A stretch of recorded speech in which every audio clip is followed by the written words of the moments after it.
Olá, galera do 8º ano, tudo bem com vocês? Aqui é a professora Sandra quem vos fala e eu estou aqui para comentar as questões da semana 2 do PET 2 de vocês. Antes, porém, nós vamos ver alguns argumentos que foram citados na semana 1 e nós vamos comentar aqui com mais detalhes nessa semana 2. É só para ilustrar, só para vocês terem conhecimentos. Então, nós temos aí o argumento de autoridade, que é validado pelo uso de um discurso ou fala de alguém que tem conhecimento do tema tratado. Então, nós temos aqui o exemplo. No livro didático X, as personagens que praticam boas ações são sempre ilustradas como loiras de olhos azuis, enquanto as más são sempre morenas ou negras. Isso daí são dados da realidade, então representada por esse dado D aqui, né? Depois, podemos dizer que o livro X é racista. Essa é a minha conclusão e também a minha tese. Pois, segundo o antropólogo Kabengele Munanga, do Museu de Antropologia da USP, ilustrações que associam traços positivos apenas a determinados tipos sociais são racistas. Então, a minha tese de que o livro X é racista é sustentada pela fala do antropólogo, certo? Depois nós temos aqui o argumento por exemplificação. Você apresenta exemplos para sustentar a sua tese. Então, vejamos aqui. Vejam os exemplos de muitas experiências positivas de Jundiaí, Campinas, São Caetano do Sul, Campina Grande, sistematicamente ignoradas pela grande imprensa. Então, isso daqui mostrando que as experiências positivas não são tratadas pela imprensa. Tantos exemplos levam a acreditar, e aí eu tenho a justificativa, que existe uma tendência predominante na grande imprensa do Brasil de só noticiar fatos negativos. E aí vem a conclusão. Então, a conclusão baseada nos exemplos. Depois nós temos o argumento de princípio, que esse princípio seria uma crença que toda a sociedade acredita, né? E essa afirmação ela é aceita como verdadeira e de validade universal. Os dados apresentados, dados da realidade, dizem respeito a um fato isolado, mas aparentemente são relacionados ao princípio em que se acredita. Ambos ajudam o leitor a chegar a uma tese ou conclusão, por meio da dedução. Então, o princípio e os dados da realidade ajudando a chegar a uma tese ou conclusão. Depois, nós temos aqui o exemplo, né? A derrubada dos índices de mortalidade infantil exige tempo, trabalho coordenado e planejamento. Isso aqui é o nosso princípio, né? Princípio em que se acredita, que é tido aqui como justificativo. Ora, o índice de mortalidade infantil de São Caetano do Sul foi o que mais caiu no país. Isso daqui é um dado da realidade. Portanto, São Caetano do Sul foi o município do Brasil que mais investiu tempo, trabalho coordenado e planejamento na área. Então, a conclusão partiu do princípio e partiu do dado da realidade. Depois, o argumento de causa e consequência. No argumento de causa por causa e consequência, a tese ou conclusão é aceita por ser uma causa. Então, essa tese ou conclusão é uma causa de uma consequência. É uma causa ou uma consequência dos dados. Então, vejamos o exemplo. Não existem políticas públicas que garantam a entrada dos jovens no mercado de trabalho. Isso é um dado da realidade. Assim, boa parte dos recém-formados numa universidade está desempregada ou subempregada. Essa é a conclusão ou tese. O desemprego e o subemprego são uma consequência necessária das dificuldades que os jovens encontram de ingressar no mercado de trabalho. E aqui vem a justificativa ou comentário a respeito da tese defendida. Bom, isso aqui então eu apresentei para vocês só para ilustrar. Agora nós vamos ver os operadores argumentativos, que é o assunto principal da nossa aula, né?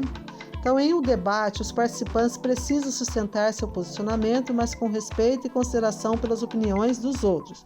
Por isso, há o exercício da contra-argumentação, que consiste em analisar argumentos que sustentam uma opinião diferente da sua, explicar por que esses argumentos não são válidos ou não convencem, e apresentar outros na tentativa de influenciar a opinião do interlocutor.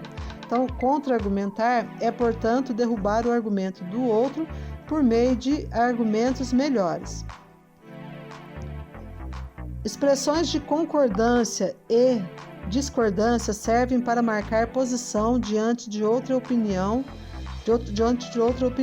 O uso de expressões como essas cria um tom amistoso, permitindo que os interlocutores discordem sem se desrespeitarem, sem se indisporem. No geral, elas aparecem no início da fala, reforçando o que o outro disse e também mostrando se haverá ou não concordância de pontos de vista. Para dar aos enunciados força argumentativa, utilizamos operadores argumentativos.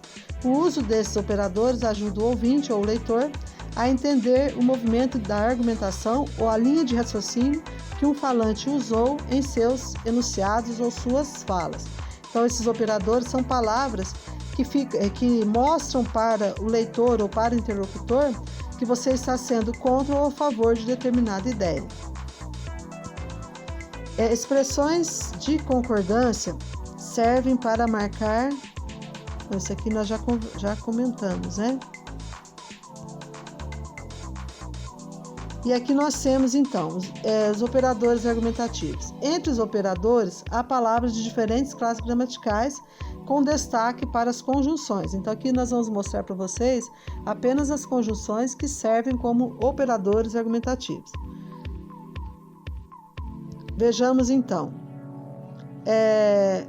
Nós temos operadores que mostram, que assinalam ou que indicam a introdução de um argumento mais forte em relação aos usados antes. Então, até mesmo, inclusive, né? Depois, tem outros que mostram soma, né? Que você está acrescentando mais informação e está reforçando aquilo que você está defendendo. E, também, ainda, além disso, ademais. Depois, nós temos operadores que introduzem uma conclusão, como, portanto, logo, assim, dessa forma, pois, em decorrência, consequentemente. Depois nós temos operadores que mostram posicionamento contrário, né? Apresentam contraponto, né? Que são o mas, o porém, o contudo, o embora, o ainda que, posto que, todavia, né? Então, cuidado com esses operadores para não utilizá-los no lugar errado. Se você está concordando com o outro, você não pode utilizar esse tipo de operador argumentativo. Depois nós temos operadores que estabelecem relação de comparação, mais que, tão como, bem como, né?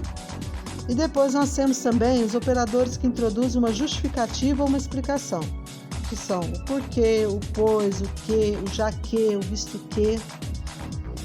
Então, esses são alguns dos operadores que nós podemos utilizar para defender os nossos pontos de vista. E aqui nós temos algumas atividades. Eu concordo que os estudantes devem usar o celular na sala de aula, uma vez que ele já faz parte do dia a dia do aluno e o uso da tecnologia é imprescindível, indispensável para que o aprendizado extrapole ou vai além do ambiente da sala de aula, mas é necessário deixar claro qual é a finalidade e quais são os momentos em que a utilização desse aparelho é propício em ambiente escolar. Então, nesse primeiro argumento aqui, nós percebemos que se concorda com o uso do celular em sala de aula, mas apresenta uma ressalva. Tem de se saber direitinho a finalidade ou objetivo desse uso. Depois nós temos o posicionamento 2. Eu não concordo que os estudantes devem usar o celular na sala de aula, pois tira a atenção deles porque ficam mexendo nas redes sociais e adolescentes não têm limites. Então, nesse segundo posicionamento, é um posicionamento contrário ao uso do celular e não apresenta nenhuma possibilidade de uso, tá? Então, aqui é um posicionamento totalmente contrário. Aí vem as perguntas. Qual o objetivo das palavras destacadas nos trechos? Então, as palavras destacadas aqui, gente, são eu concordo, eu não concordo. Então, qual o objetivo das palavras destacadas nos trechos? O uso dessas palavras foi motivado para mostrar posicionamentos diferentes, né? Um é a favor e um é contra, né? Na frase 1, qual palavra indica que um outro ponto de vista será apresentado? Então, voltando aqui nessa fala 1, vocês vão observar que ele fala que ele concorda com o uso do celular, mas, olha lá, ó o mas aqui. Então, o mas é que vai introduzir um posicionamento contrário. Depois, letra C, marque a alternativa em que a palavra ou expressão abaixo poderia substituir mas na frase 1 sem alterar o sentido. Então, vocês voltem aos operadores argumentativos, vocês vão achar a conjunção que melhor combina, né? Que melhor se encaixa aqui, né, com o uso do mas, que mais se aproxima do uso do mas, tá?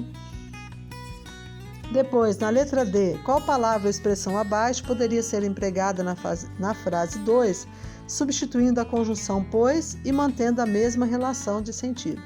Também voltem aos operadores argumentativos para vocês assinalarem a correta. Número 2. Leia o parágrafo abaixo e responda. O potencial do celular dentro de uma sala é o estímulo que ele causa nos alunos e a independência e autonomia que desenvolve, colocando-os como coautores do próprio conhecimento. Alunos que deparam com objetos que já vivenciaram fora da escola sentem-se mais seguros, independentes dentro de um ambiente escolar e na construção do seu conhecimento, devido à facilidade que têm ao manusear a ferramenta. Então, aqui ele está apresentando vários argumentos a favor do uso, né, do celular em sala de aula. Número 2, que ideia é defendida no parágrafo? Então, é defendida, né, a ideia de que o uso do celular em sala de aula é produtivo. Quais argumentos são usados? Então, ele diz aqui, né, que as pessoas que utilizam o celular em sala de aula têm mais independência, têm mais autonomia, que pelo fato deles terem facilidade no uso dessa ferramenta, eles se sentem mais seguros em sala de aula. Como você vê agora o uso do celular pelas escolas nesse contexto de pandemia? Então, aqui é uma resposta pessoal, mas nós percebemos, né, que o uso do celular nesse contexto de pandemia foi a única solução para ofertar a educação. Se o aluno não tem o celular para acessar, ele não tem como participar das aulas e nem assistir aos vídeos, né? Então, assim, foi uma ferramenta importantíssima para a continuidade dos estudos nesse momento de crise. Número 3. Leia abaixo os trechos do debate entre dois candidatos à eleição presidencial. Candidato 1. Àquela altura, nós atendíamos as famílias com a obrigatoriedade de que cada família colocasse suas crianças nas escolas. Tinham que estar com a carteira de vacinação e a carteira escolar em dia para poder aprender. E o candidato 2. A minha proposta em relação aos programas sociais é que eles devem ser estendidos para alcançar a maior parte da população que ainda não foi alcançada. Então, observem que a adesão aos programas oferecidos pelo governo, conforme o candidato 1, estava condicionado a algumas obrigações que as famílias precisavam cumprir. E com relação ao candidato 2, ele fala que esses programas devem ser estendidos a todos, mas não impõe condições. Número 3. Na fala do candidato 1, a palavra obrigatoriedade mostra que o debatedor considera a adesão às condições do programa como um dever ou como uma possibilidade. Que palavra reforça esse sentido? Então, como a própria palavra diz, né, é um dever, né? A palavra obrigatoriedade denota aí que é o dever, né? E qual palavra reforça esse sentido? Então, vocês vão voltar aqui para vocês observarem, né? Então, àquela altura, nós atendíamos as famílias com a obrigatoriedade de que cada família colocasse suas crianças na escola. Então, aqui, para que as famílias fossem atendidas, elas tinham de cumprir essa obrigação. Então, tinham que estar com a carteira de vacinação e a carteira escolar em dia para poder aprender. Então, esses tinham que denota também obrigatoriedade. Na fala do candidato 2, qual palavra ameniza o sentido de fazer alguma coisa por obrigação? E aqui nós vamos voltar, né? A minha proposta em relação aos programas sociais é que eles devem ser estendidos para alcançar a maior parte da população que ainda não foi alcançada, né? Então aqui ele ameniza porque fala que eles devem ser estendidos, né? Ele não está colocando nenhuma obrigação às pessoas que vão ser atendidas pelo programa. E letra C, qual a diferença de sentido entre as duas falas? Então uma fala, né, impõe condições para que as pessoas participem dos programas sociais, e a segunda fala não faz essa imposição, né? Ela é menos contundente. Bem, pessoal, essas foram as orientações dessa semana. Eu espero que vocês tenham me compreendido. Se ficou alguma dúvida, vocês podem me acessar pelo chat Conexão Escola ou por meio da especialista. Então, deixo aqui um recadinho para vocês, né? Ofereça um carinho, provoque um sorriso e melhore o dia de cada pessoa que passar pela sua vida. Então, bons estudos, boa semana e fiquem todos com Deus. Um abraço e até o próximo vídeo.